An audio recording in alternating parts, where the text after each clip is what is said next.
রাত 3টে বাজে, এখন আমরা পার্কে বসে আছি। আমাদের মাঝে আছে বাইজিদ বুস্তামি, হ্যাঁ, খেজুর খাচ্ছে এই গাছ থেকে। এখন পারছে নিজে, স্বয়ং নিজে উঠে। আর এই দুইজন আছে, সজীব হোসেন দুর্জয় আর একজন সুবান হোসেন কালু।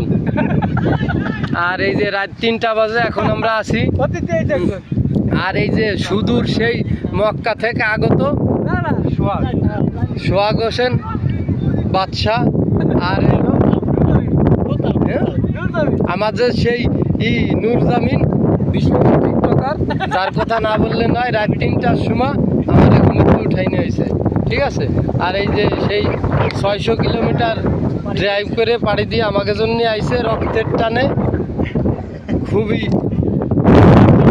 ভালো একটা মুহূর্ত, না বললেই নয়।